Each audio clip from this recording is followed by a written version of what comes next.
Assalamualaikum warahmatullahi wabarakatuh. Perkenalkan, kami dari kelompok 2 ingin mempresentasikan hasil kerja kelompok kami. Jadi, sebelumnya kami dari Fakultas Ekonomi Bisnis Prodi Manajemen semester 1 Unit C dengan guru pembimbing Bapak Muhammad Ferdiananda Kadafi. Baik, kami akan membuat materi yang berjudul Pengorganisasian dan Perencanaan dalam Manajemen. Jadi, fungsi pengorganisasian dan perencanaan dalam manajemen.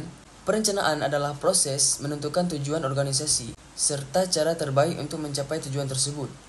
Pengorganisasian adalah proses menentukan struktur organisasi yang akan digunakan untuk mencapai tujuan yang telah ditetapkan. Fungsi perencanaan adalah bagian kritis dalam manajemen yang berfokus pada penetapan tujuan dan strategi untuk mencapainya.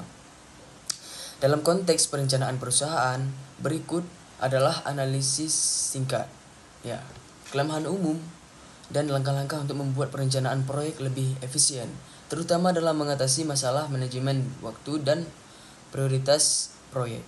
Ini ada 4 analisis fungsi perencanaan. Yang pertama, tujuan dan sasaran.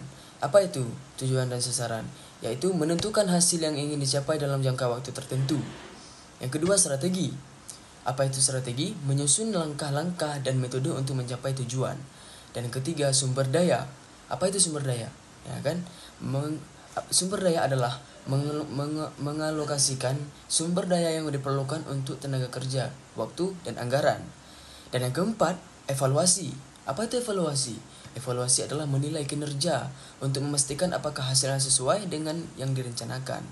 Nah, gitu. Kelemahan dalam perencanaan perusahaan. Kurangnya prioritas yang jelas, tidak ada penentuan prioritas yang tegas sehingga proyek menjadi tumpang tindih dan menunda penyelesaian. Estimasi waktu yang kurang akurat, seringkali terjadi kesalahan dalam memperkirakan waktu yang dibutuhkan untuk tugas tertentu sehingga menyebabkan penundaan. Keterbatasan sumber daya, tidak adanya alokasi sumber daya yang tepat membuat proyek terhambat. Ketidakjelasan tujuan dan tugas. Kurangnya kejelasan dalam tujuan proyek dan tugas individu menyebabkan tim bekerja tanpa arah. Efisiensi dalam menerapkan fungsi perencanaan untuk mengatasi masalah waktu dan prioritas fungsi operasional. Tetapkan prioritas berdasarkan dampak urgensi. Mengidentifikasi proyek berdasarkan dampak strategis dan urgensinya. Kemudian membuat skala prioritas. Menggunakan metode SMART, menentukan tujuan yang spesifik, measurable, achievable, relevant, dan teamwork. Team blocking untuk tugas kritis, membagi waktu secara spesifik untuk setiap tugas berdasarkan tingkat urgensinya. Langkah-langkah dalam proses perencanaan. Langkah-langkah dalam proses perencanaan dapat bervariasi tergantung pada jenis perencanaan yang dilakukan, seperti perencanaan kerja, perencanaan strategis, atau perencanaan wilayah.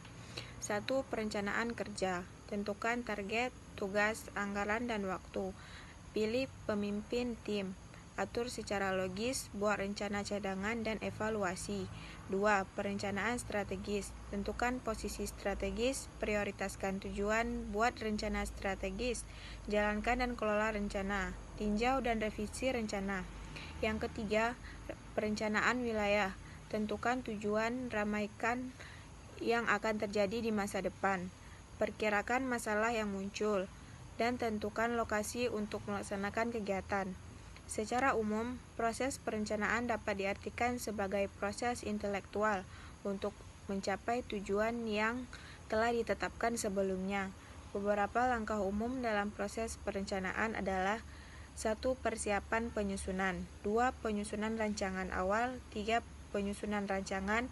4. Penetapan. 5. Membuat rencana tindakan. 6. Mengevaluasi kemajuan. 7. Menilai kinerja secara keseluruhan. Berikut adalah beberapa aspek penting dari perorganisasian. Struktur organisasi. Pembagian tugas ini, tanggung jawab, wewenang dalam organisasi biasanya disusun dalam bentuk badan organisasi. Penetapan personel, menugaskan personel yang tepat pada posisi sesuai dengan keahlian dan pengalaman mereka. Delegasi kewenangan, memberikan wewenang kepada personel untuk melaksanakan tugas dan mengambil keputusan dalam area tanggung jawab mereka. Koordinasi, menyelaraskan aktivitas antar bagian atau unit organisasi untuk mencapai tujuan bersama.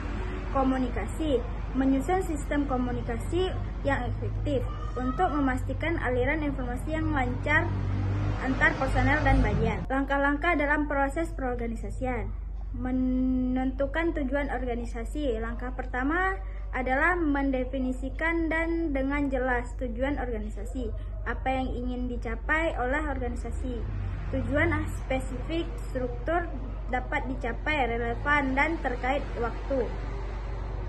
Mengidentifikasi aktivitas. Setelah tujuan terdefinisi, identifikasi semua aktivitas yang diperlukan untuk mencapai tujuan tersebut.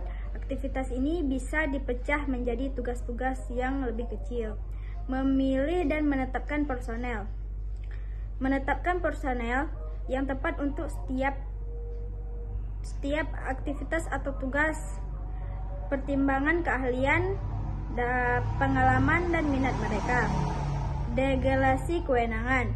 Berikan wewenang kepada personel untuk melaksanakan tugas dan mengambil keputusan dalam area tanggung jawab mereka. Delegasikan kewenangan dengan sesuai dengan tingkat keahlian dan pengalaman mereka. Membagi aktivitas ke dalam unit kerja. Kelompok aktivitas berdasarkan kesamaan fungsi atau tujuan.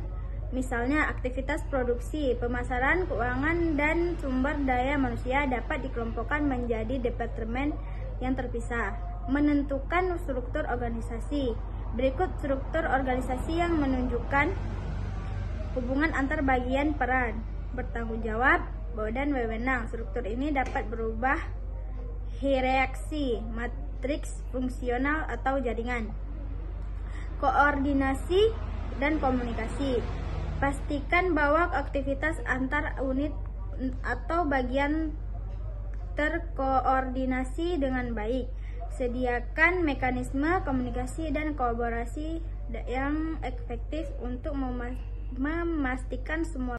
Tujuan perorganisasian: meningkatkan efisiensi dan efektivitas organisasi, memastikan semua tugas dan kegiatan terkoordinasi dengan baik. Penyusunan rancangan memberikan kejelasan peran dan tanggung jawab kepada setiap personel, meningkatkan komunikasi dan kolaborasi antar bagian, menciptakan lingkungan kerja yang positif dan produktif. Prinsip-prinsip perorganisasian. Prinsip-prinsip perorganisasian adalah pedoman yang membantu dalam membangun struktur yang efektif dan efisien.